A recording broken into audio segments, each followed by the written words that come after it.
It was our greatest fear, our greatest fear. On June 15th, we received at about maybe 6 o'clock a phone call from my mother. It was very difficult to grasp. Yeah. We went from a perfectly healthy 11-year-old son to 11-year-old son that's fighting for his life. A phone call from my mother informing us that an accident had taken place. We didn't know how bad the accident was. We didn't have a whole lot of details. The doctors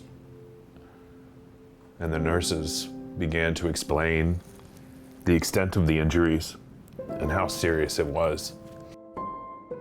At one point, the neurology team came in and they started showing us some of the brain scans, and we were surprised, stunned, terrified to learn that he had suffered multiple strokes. We were not prepared to learn how extensive the damage was to his esophagus. At this point, I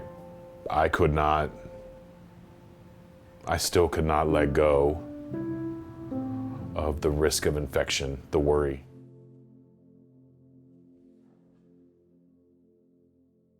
He had bruises on his lung, his heart was contused or bruised, if you will.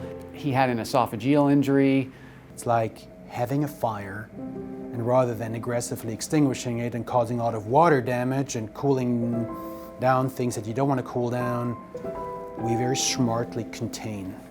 In his case, I think we found a very good balance to contain, extinguish, and add time to the mix until the fire was gone. Dr. Bonasso explained that he was not going to perform the procedure hastily. He explained that he wanted to collaborate with several other doctors across the country, and that he would let us know right away when a decision was made. There were probably 4 or 5 or 6 heart surgeons looking at Wyatt's studies to try to help determine our part and give some input onto what would be the best path forward. His heart started to take on more of the load. They got to the point to where they were ready to do a clamp test to fully shut the ECMO machine completely off, and his heart did a very good job. So ECMO is a heart-lung machine that does the work of the heart, does the work of the lungs, and so through the groin blood vessels, he was able to do that to keep Wyatt safe and to keep blood circulating to all of his organs. And then a little bit later, Wyatt needed to go to the cath lab to properly drain the left side of his heart. And at that time, I added one more venous cannula, we call it, to his neck to help drain his blood even better. Once they removed the ECMO machine, we knew that he was in there. He could acknowledge to commands. You know, he was shaking his head yes and no. Collaboration of different specialties was super, super important. What made it so special is that he had a complex of different injuries that one alone already is dangerous.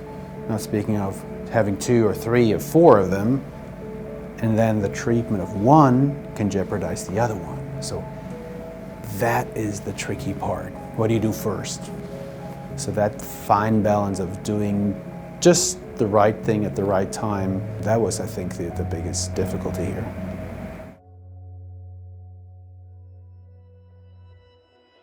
Whenever I first got to standing up, I started feeling a little bit better. I was talking to the nurses about cheeseburgers. I was telling them stories that I made up about my scars and how I got them. Towards the end of my stay in the West Virginia hospital, I started feeling like I could actually breathe, and I was able to walk around easier.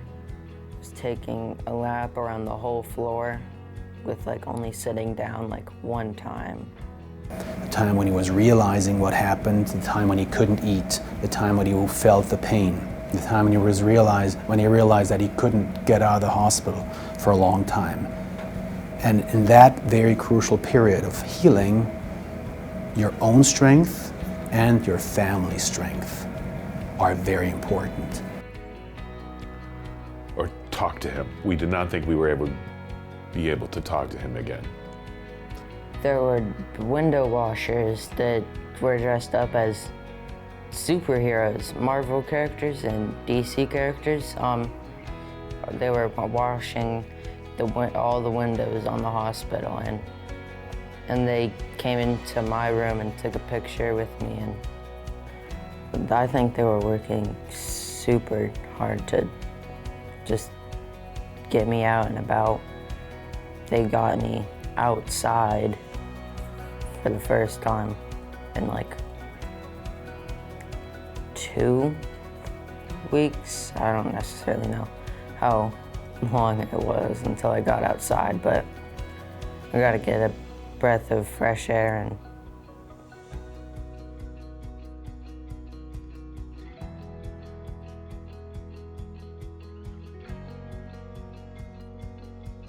parents like the Shumans are examples of how to be tough, how to be supportive.